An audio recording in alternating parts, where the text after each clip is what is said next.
Sema tumshukuru Mungu kwa kutujalia kumaliza mechi kwa salama na kushinda timu yetu ya Mlandege, na hapo pia kuwapongeza wachezaji wetu kwamba hamna injury aina yote. Na la pili kwamba tulijiandaa kusema la ukweli, kwa sababu matokeo ya Mapinduzi Cup yale tu disconnect kidogo, tukajiandaa kidogo katika mazoezi yetu ya siku 2-3 na tukawapa wachezaji katika kipindi kifupi ya mazoezi yenye kwamba tunaingia katika raundi ya pili ili mradi tushinde mechi ya Kipanga, kwa sababu tuna deni. Mzunguko wa kwanza walitufunga goli 3, tulihuzunika sana, na leo wachezaji wameonekana katika kiwango kizuri. Hata kipindi cha pili, kipindi cha mwanzo walikuwa kidogo kama nadhani wana pressure ya mechi, lakini katika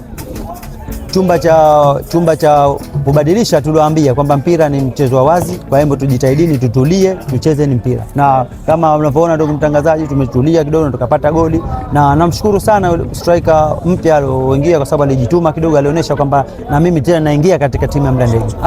Kwa kweli, kwa sababu kuinuka coaches hii ni kawaida, kwa sababu coach Pele yake inuka na kwa sana na aingia katika aggressive, na mimi nikiinuka pati yangu naangalia kwamba utulivu, kwa sababu kama tukienda dakika 90 au 45 kwamba aggressive, huo si mpira. Kwa sababu ukiingia utulivu, mpira ndio mchezo. Hata goli tulilopata tuliondoka kuanzia nyuma, tulicheza pass kwenda tukapiga cross ikajalizwa, na tunashukuru kwa combination yangu wachezaji japo wapya na wa zamani, tunashukuru sana, na tutawazidi kuwajenga ili waendelee kucombine na timu mechi zinazofuata. Kwa kweli chatu hii ya ushindi itatupa ari zaidi, kwa sababu tulikuwa kwa nafasi kama sikosei kama ya 6, sasa hivi tushapanda, na inatupa chachu ya tena kutaka ubingwa tena, kwa sababu pointi 3 ukipata unainuka sana katika position uliokuepo.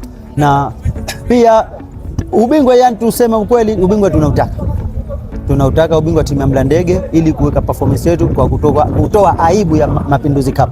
Lakini ligi ya Zanzibar inshallah tukijaliwa, tunawajenga wachezaji wetu na kuwapa ari zaidi, na hata sisi benchi la ufundi kwa wote jumla tunashirikiana pamoja ili kuwajenga wachezaji wetu wazidi kupambana katika mechi hizi. Kwa kweli, na wahamasisha tena wapenzi wa Mlandege, kama walikuwa wamekaa nyumbani mechi ya leo, washasikia kama matokeo tumeshinda, wajitahidi inshallah kwa mechi zilizofuata wajaze uwanja huu wa Mao Zedong.